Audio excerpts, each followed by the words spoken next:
In 1387, a king known for poisoning his enemies met his end through his own deadly plan. This is the incredible, and frankly, bizarre story of Charles II of Navarre, men remembered by history as Charles the Bad. How did a master of political assassination become the victim of such a fiery, ironic fate?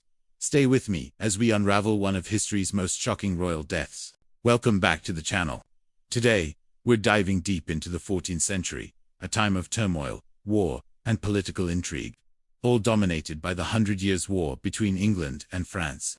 In the middle of this chaos was a man who played both sides, a schemer whose ambition knew no bounds. Charles II, King of Navarre. His kingdom was small, but his influence was vast, and he wielded it with a weapon few dared to use so openly: poison.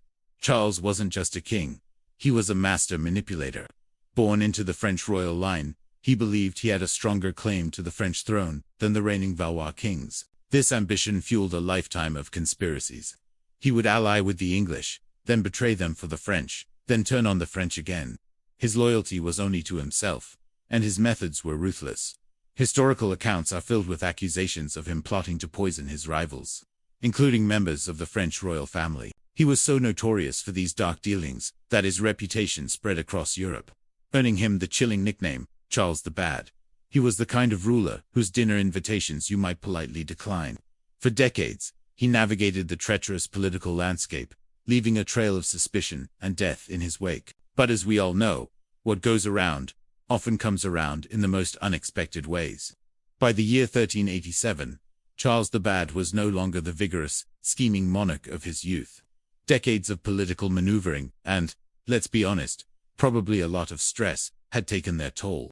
At the age of 54, he fell gravely ill. We don't know the exact nature of his ailments. Some sources suggest paralysis or a leprosy-like disease, but it was severe enough that he was completely bedridden and in agonizing pain. His body was failing him, and the best physicians in the kingdom were summoned to his side. They were desperate to find a cure, anything to restore the king's health. The royal doctors, drawing on the medical knowledge of the time, devised a rather extreme treatment. According to the famous chronicler, Jean Froissart, who documented the events of the era, they decided to create a full-body compress.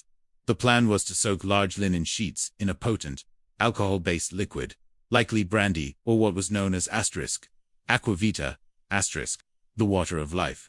This mixture was often distilled with herbs and was believed to have purifying and restorative properties. The idea was to wrap the king from head to toe in these soaked cloths, creating a kind of medicinal cocoon. They hoped the potent vapors would seep into his pores, cleanse his system, and shock his body back to health. So, the physicians went to work. They carefully wrapped the king's entire body, from his neck down to his ankles, in the alcohol-drenched linen.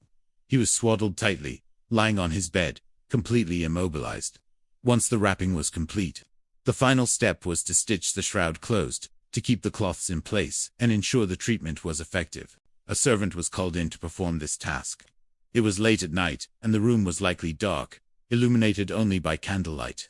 The servant, needing to see her work, brought a candle close to the bed to help her snip the final thread after she finished sewing. And that's when disaster struck.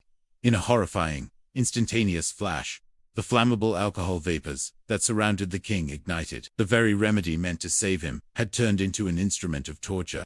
The palace was thrown into chaos. Servants screamed and rushed to douse the flames, but it was too late. Charles the Bad didn't die immediately. He clung to life for another 2 weeks, suffering unimaginable agony from his burns. His death was a slow, excruciating process, a horrifying spectacle that shocked the courts of Europe. The story spread like wildfire, no pun intended. A king who spent his life plotting with poison had died, essentially, by being cooked alive in his own medicinal wrap. The irony was not lost on anyone. His end was seen as a form of divine justice, a karmic retribution for a life of cruelty and deceit. His death became a cautionary tale, whispered for generations. It served as a stark warning to other rulers. A life built on secrets and treachery often ends in a grim, unexpected fashion.